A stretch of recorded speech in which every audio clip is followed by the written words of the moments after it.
Hello and welcome to Bizagi's first community hangout. My name's Steve and I'm going to be your host on the session today. In a second I'm going to introduce our speakers for the session. But before we do that, I just want to take a couple of minutes to explain what a hangout is. We had the idea that we wanted to create a much closer connection between the people that make the products and the people that use the products. That's hopefully you people that have joined us today. So thank you. And really the intention here is to provide a forum every month to allow you to ask questions, to hear from the experts, and also hopefully to get some content, some exclusive content that you won't have seen before. So definitely use the session, highly engaging, ask your questions, and we will endeavor to answer as many questions as we can. Now, today's session, all about Modeler and Modeler collaboration services. So I'd like to, without further ado, pass you over to the presenters today, Andrea and William, just to introduce themselves. So Andrea, William, please introduce yourself. Hi everyone. Thank you for being here with us. I am Bizagi Whole Product Manager. My name is Andrea Domínguez. I'm very pleased to be presenting today our Modeler Enterprise offering. Hello everyone, I'm William Rivera. I'm Product Manager for Bizagi Modeler and Modeler Collaboration Services. I'm really pleased to be here sharing all these new exciting features with you. Thank you. Fantastic, thank you both. Okay, so to today's topic. Andrew, if you can just advance the slide. So before we get into the topic, I just wanted to do a bit of scene setting in terms of our product lineup. You may or may not be that familiar with our products. So this slide really just encapsulates our complete product offering. So obviously, see on the slide there, we've got both cloud and on-premises offerings. So I said today's topic is very much focused on Modeler collaboration services, and we'll talk a little bit more about that in a second. You'll also see, obviously, Studio. Hopefully, most of you are familiar with Studio. The grayed out box Studio Collaboration Services is a new product capability that is launching next year. We won't talk about that today, but suffice to say, when we do subsequent Hangouts in future, we will cover a lot of the topics that you see on the right of Modeler on this screen.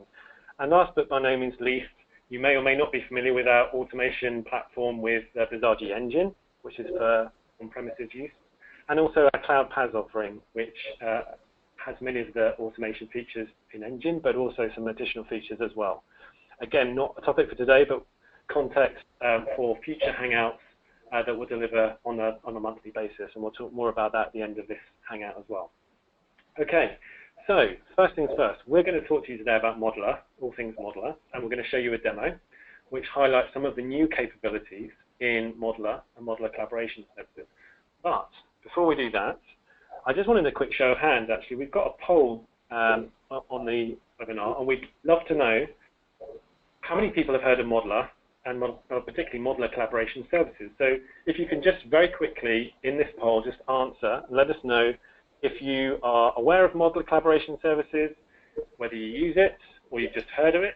If you can just let us know by responding to this poll, and that will just help us understand the level of knowledge already within the audience that are listening to this broadcast and help us tailor the content accordingly. So if you can just, we'll give you a few more minutes just to respond to that survey, and then we'll close that and we'll move on.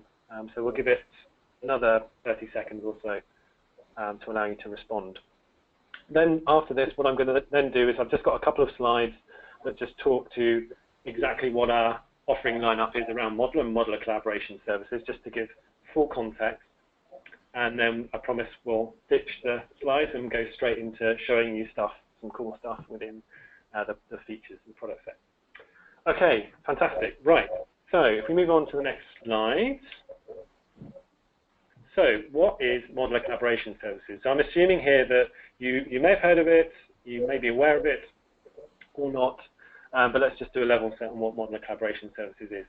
Obviously, everyone is familiar with Modeler and uses it to some degree today, but you may or may not have discovered Modeler collaboration services. Now, actually, you may or may not know that when you download Modeler and you set up with your Bizagi account, you're automatically provisioned with a Modeler collaboration services account. And effectively, whether you use it or not, you have storage in the cloud to store your process models. Now, we've offered that for the last couple of years. We've also offered for the last couple of years the ability to collaborate within the cloud as well. So for process model designers and builders, you can use the workplace capability within the collaboration services to be able to share your process models and get input from others to do that. What we brought out earlier this year, April of this year, was governance capability set, and that's all delivered within our enterprise plan. And effectively what that does is for organizations or communities that are doing a lot of process model building on a day-to-day basis, very quickly that environment can get out of hand. You've got different versions of models, you want to maybe check in and check out, maybe there's some element of kind of pushing new policy updates or process updates throughout the organization. What the enterprise plan does is give you that ability to effectively put some governance and wrap around administering that environment, having contributions from around the business, publishing drafts, and then to final version, and maybe even getting people to approve that they've seen a change in policy updates and they've accepted those changes, and from now on they'll work in a different way. That whole governance piece is what we offer in the enterprise plan. Now, this is just words. We're going to show it to you, don't worry. So we'll look at that in a lot more detail in a second. We just go on one more slide.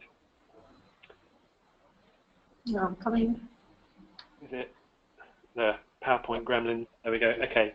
So there's the lineup of the 3 plans under Modeler Collaboration Services. So as I said before, personal, everyone gets provisioned with a personal account when they download Modeler. Workgroup and Enterprise are additional services that you can subscribe to. They offer those additional capabilities. And you can see there's a brief use case for each on the slide, which I briefly talked about there in terms of the richer collaboration with Workgroup and the governance and compliance features with the enterprise plan. And then the only other thing to just briefly explain is the difference in roles. So we have this idea with Modeler, with the collaboration services, of an editor role, and that's typically someone who is a process model expert. They're the person probably creating the model in the first place. The contributor could be a stakeholder anywhere around the business. They could be in IT, they could be in the business itself, someone that can look at a model and say, yep, that's that process, I recognize that as that process, or we might need to tweak this or tweak that, and effectively input to that. Obviously, they wouldn't need the same capability, the same feature set. They're just giving their feedback. So we class them as a contributor, and we class the creators, if you like, as the editor. So those are the 2 roles that we look at for the Modeler Collaboration Services environment for the Workgroup and Enterprise plans. So I just wanted to give that context because it helps explain what we're about to show to you. And as we go through the demo, as we're about to do now, we'll obviously explain the features, what exactly they're doing, what you're seeing. And again, at that point, any questions that you have, now's your time to ask them. We've got the experts assembled on the line, so please feel free to ask your questions. So without further ado, Andrea, would you like to take over? Sure. So the demo will be about 3 people, William, Steve, and myself. William will be working on the definition of a corporate process, and he will share it with Steve, one of his team members. And they will be collaborating in the design. Once they are finished collaborating, William, who is the editor, will publish the approved process, and then I will need to read it, understand it, and acknowledge it as part of the people allocated to one of the activities in the process. So I'm heading over to William, who is sharing right now his machine. Okay, as Andrea told, for this demo, my job title will be Internal Process Leader, and I will be working on the definition of the procurement department processes, specifically on the purchase request process. This process starts with when an applicant creates a purchase request, then the procurement supervisor reviews the order and decides if it requires changes or if it's approved. If the order is approved, then the quotations and the purchase order processes are started. We have also some script tasks to send notifications to the persons involved. This is a pretty simple process, but the tasks that interest us most in this demo are the create purchase request and the authorize request task. For these two tasks, we are assigning performer role, the performer role that is responsible for the execution of this task. You can see it here. Sorry.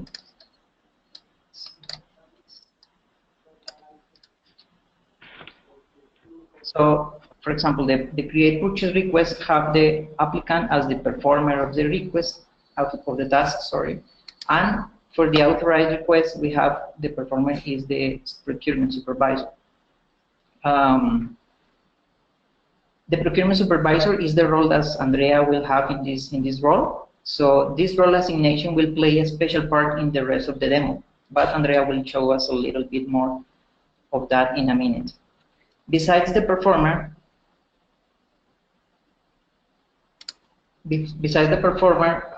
now we can define 3 new properties, that is the accountable, the consulted, and informed, that are properties to assign roles to the task or the process.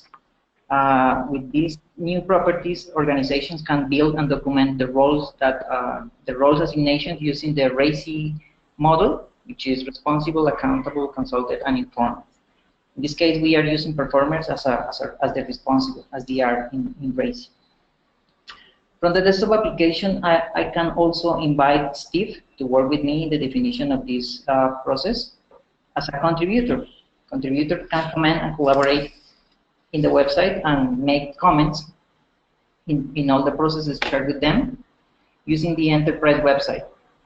This way, Steve can make suggestions or give his approval by adding comments in the processes. So, well, I'm going to share the process with Steve. I will have to turn off my video because my connection is a little slow.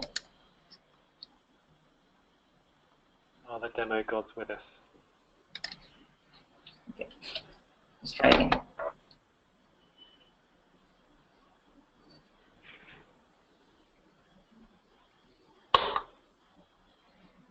So in this option is also accessible from the website. So I could go through the website and invite people to work with me in the model if I need.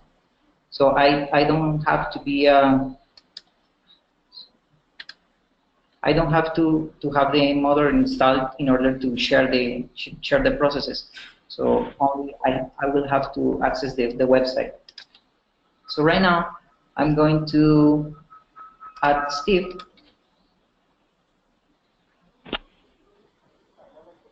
So I can find Steve in here and add him as a contributor so he can go through the website and view and comment and add comments on these processes. Okay, so that's going to now send me an email. So give me a few seconds for that email to come through.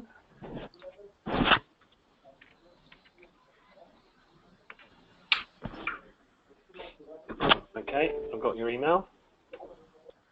And I'm just logging in. And I'm having a look at the model that William sent me. You'll see my comments come up in a minute. Looks great. Please go ahead and publish. Send. Okay. There we go. So I have received a new comment on this purchase request process from Steve. Steve says he looks great. Please go ahead and publish. So well, I'm going to go now to the modeler website. Let's go to Chrome. Well, as part of our cloud offering, Bizagi Modeler uses users that have stored their processes in Bizagi Cloud will be able to visualize them from anywhere and from any device by accessing the website at model.bizagi.com. But for our enterprise customers, we are offering an isolated repository with dedicated instances of our cloud services. The modeler website for an enterprise company is hosted under a custom subdomain of bizagi.com. In this demo, for example, we are using an isolated environment for internal usage of Bizagi, which is model-Bizagi.bizagi.com. So if the company is different, we would change the first Bizagi for the company name.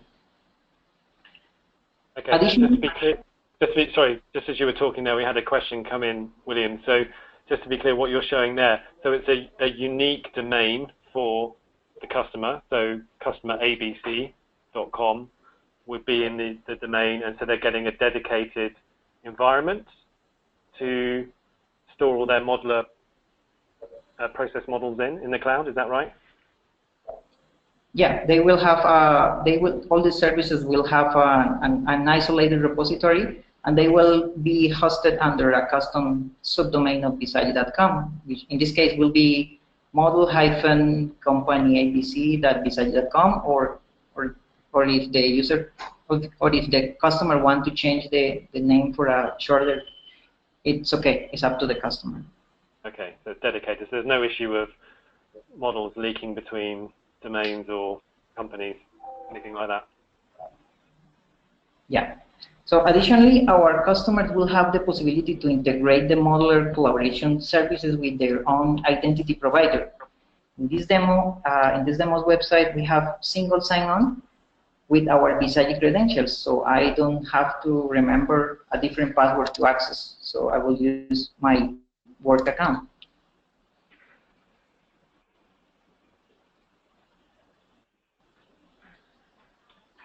Sorry, whilst getting a flurry of questions now. So the next question, William or Andrea, is obviously you're showing us the cloud here. Can you just describe the relationship between the modular client and modular collaboration services? Does having collaboration services mean you don't need a client anymore? Can you just elaborate on that? Okay, well, Bizagi modular collaboration services presents two types of users: editors and contributors. Editors are a process specialist group of users that are in charge of documenting and designing the processes, and they will use most of the time the modular desktop application. Contributors, on the other hand, are process knowledge people that they comment and review the processes documentation, and they can make comments and review the updated versions of the processes through the website. So they don't need to use the modular desktop client application. Okay, great. So within the website, now we can see two different views: my processes and process models. We'll talk about my processes in a minute. For now, let's go to process models. People that have already used the modular website should be familiar with this view. Here you can find a list of models that are contained related processes. You can control how you can view and edit the processes within each container. They can view editors or contributors. Now, well, let's find our purchase request process. Sorry, another question. They're coming in thick and fast. Can you manage your sub-processes in the workgroup version of the modular? Can we manage the processes? Yeah, of course. Yeah, they are. We are able to use all the capabilities of the modular free application in the modular cloud collaboration services, cool, including sub-processes, reusable and embedded processes, and all the documentation capabilities.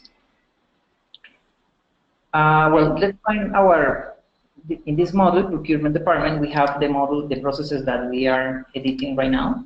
So in here, I can see three processes. We can see that the processes now have a status of state of draft. That means that these processes have not been published to the whole organizations. Only the editors and contributors that are included in this procurement department model are able to see these processes. let's open for a moment the purchase request and verify that all the information is included in here. All the information that we added in the modeler client can be accessible from here, including the description, the extended attributes, even attachments. In this case, for example, we have an image for this task that represents the activity, the activity form in this case. And also we can see the performer role that is assigned to these activities. Let's go back to the model list and let's publish the process. In order to publish the process, we can use this publish menu in the diagram. This publish process will take or will analyze all the roles assigned to the process task and activities, and it will match their roles assigned to them with the job titles of the users included in the subscription. And then for the users that match that their job title match, an email will be sent to them saying that there is a new process published, and that they can go to the website and review all the information of this and accept and acknowledge this process.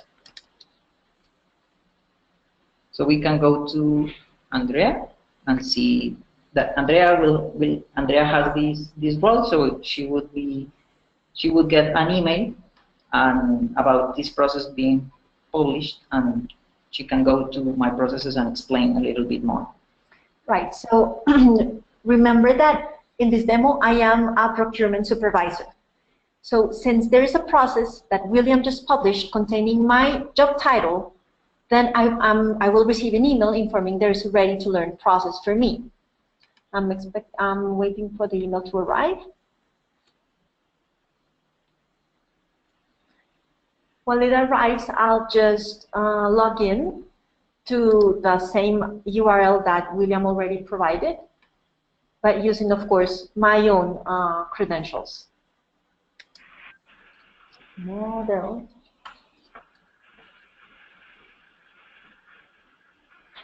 Just whilst you're doing that, Andrea, so there's another question come in. What we're showing here through the browser, obviously we're showing it on a desktop environment, but presumably because it's browser-based, it will render on a mobile device just as readily. Yes, you could access from a mobile device as well.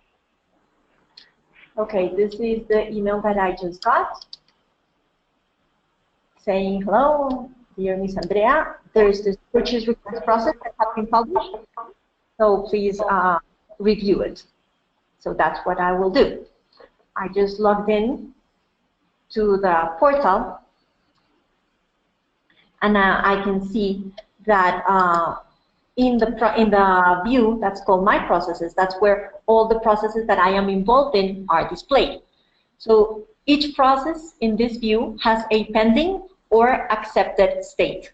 Pending processes are the ones that I have not yet acknowledged. So I will just click on the purchase request process, and here I can review the documentation, navigate through the shapes, and even include the comments or questions whenever I need to. So notice that I am browsing the model, and it is very easy just by clicking on each of the tasks. If I click, of course, in the authorized request, that's where I am involved. I have like the description. I see that I am the performer, procurement supervisor. There are whole other elements which I need to understand in order to acknowledge this process. And I can even see that there's an attachment on the bottom, just for a reminder for everyone that documentation includes texts, numbers, and you can even post URLs or attachments. In this case, I have a picture that just click on it to see, then I should understand and be able to provide all this information whenever I approve a request of the process. So once I am certain and I understand the process and my involvement in it, I go to the top to this pending icon, and I click on the 3 checkboxes that I have to be able to say, yes, I do understand, I comply with the process. It's important to notice that this text over here are completely customizable, so it can be they can be changed for each customer of the enterprise subscription. And just by clicking on accept, we can go back to my processes and notice that the state has changed. So I no longer have a pending process, it is now accepted. And this is how the compliance feature works, just changing processes from pending to acceptance and making sure that everyone in the organization speaks the same language and is going to, and understands the processes in the same way. Go ahead. Presumably, Andrea, from a company compliance level, then you can report on the percentage of acceptances, or even indeed who has accepted that new way of working, so that you can check that you're compliant with new policy and procedure. So there's ability to report on those acceptances or non-acceptances, I presume. Right. Well, actually, what I was about to show was that this compliance feature also sends an email to each person, to each involved supervisor, informing that that person has accepted a process. So this way we're keeping supervisors and everyone in the organization up to date, providing the governance of the overall corporate policies. So we're sharing guidelines and we are ensuring that people worldwide in a company understand and know how a process is executed and how they are expected to behave and execute their day-to-day activities. Great. So we have a question over here. What is the difference between my process tab and the process models tab? Okay, let's review that again. So we call my process view and process models two different views. Each of these views is distinguished because the first one is has the compliance features, and the second one, process models, is all about the collaboration features. So you have seen my process view and how I can review the processes that I am involved in, being the procurement supervisor. On the other hand, if I move to the process models, we're going to see these are the processes that apply exclusively to the users who are currently working on the definition of those models as editors or contributors. This is the collaborative fashion. So processes in the process models are shown here when someone has explicitly shared with me as a team member to collaborate in the definition, like William did with Steve. William invited Steve to collaborate in the definition of the purchase request process. So Steve and William were drawing and defining the process, but their job titles were not involved in the actual execution of the processes, of the purchase, of the procurement processes in real life. So it might happen that I have some models in the process model view as editor and contributor, but once they're published, since I have no role in any of them, I will not see them in my process view. So on the other hand, it might happen the other way around, that I participate in several processes, but I am not needed for the in the collaboration. So okay, let's go back to the demo. So I accepted the process. My supervisor received an email that I have accepted. But now let us review how my process view is fed with the processes that I am involved in. So each subscription has a, hold on, I lost my mouse. Here it is. Each subscription has an owner, and the owners of the subscription have access to the user management view. In this case, I am the owner of the subscription, just to make this easier. And you can see the subscription has already multiple users created. Whenever a process is published, containing a job title that matches a user in each subscription, you can notice the job title column. Like in this case, Andrea Dominguez has a procurement supervisor job title. Then Bizagi will cross-reference the job title in the modeler, in the definition, with the job title of the user management view. And since in this case, William included the procurement supervisor as a performer of the task, then this process got published, and I got my email informing it was available in my process view. So it cross-references with my job title, and it published to my process view. If there are other procurement supervisors in our subscription, they will all get the process in my process view, and they will all need to acknowledge with these 3 check boxes that they have reviewed and accepted the process. So kind of related to that point, we had a question from Galena just asking, how can I protect processes in my company on your cloud from others? So I guess the idea of kind of respecting that there might need to be Chinese walls between different teams or different departments or individuals in terms of what they can and can't see. And I guess what you're describing here in terms of the access privileges given to each individual is based firstly on job role, but probably also on who they are and the level they're at as well. So you can respect any kind of hierarchy in your address, but your identity management system. You can mirror that in the model or environment, I guess. So yes, you're right, and it depends which view we're talking about. If we're talking about the process models view, then you get to share and invite the people to the model, exclusively the ones that you want to collaborate with you. So if you don't want someone in your organization viewing while you edit and design the processes, then you don't invite them. This is like the way we control the access. But once a process is published, everyone with a role within that process will see it in my process view, but only them. If I change, William, can you show us your process model view? Hold on. This is William's website, and the procurement process was published, but he has no role in it, so he will not see anything in my process view. There are no processes shared to his job title. Cool. Thank you. So this is William's machine, and this is mine. I'm changing here the view, and I'm showing that I do have processes in there. Perfect.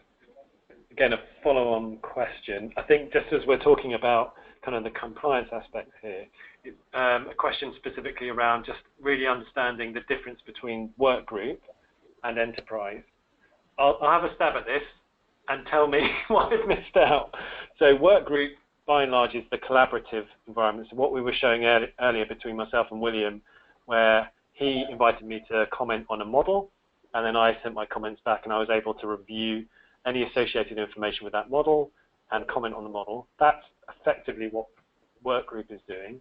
What we're talking about here very expressly is the compliance capabilities, that kind of check-in, that acceptance, are the enterprise capabilities, coupled with that unique domain URL that we showed in the kind of the dedicated domain space. That's the enterprise capability. So that's broadly the difference. We will, for everyone that's, we can afterwards share this, just a simple slide, actually on the product page on Bizagi.com, actually explains this in more detail. So if you head over to Bizagi.com and go to products, there you'll see a tab on modular collaboration services, and there's just a brief overview into all the capabilities that come with personal, Workgroup, and the enterprise plan, just to get super clear. Hopefully that answers your question, but feel free to chip in, guys. Okay, I have another question here. How does the system manages and syncs users for the Active Directories to the subscription? Okay, good. That's a good question. So let us go back to the user management. So the user management right now is currently performed using CSV files. These CSV files are used to both create new users and update the ones that are already existing. So we have a button, upload CSV file, where we can download a template to include all the users that we need to create or update. I'll just show you here. This is a CSV file that I have already created for myself and my team. It is very simple, just the same columns that we saw in the user management general management here. And once we have our CSV file complete, we just go ahead and upload it. So the idea is that users can export their own Active Directory users and set the CSV file to manage the subscription. So to point out very important items in this template, we have, of course, the email of the manager, who is the person that's going to receive the emails whenever users acknowledge their understanding of a process, and of course the job title, which is the one that is used to cross-reference between the definition, a process definition, and their involvement in a process. So the CSV file is used to create and update processes. We're using the email as a key.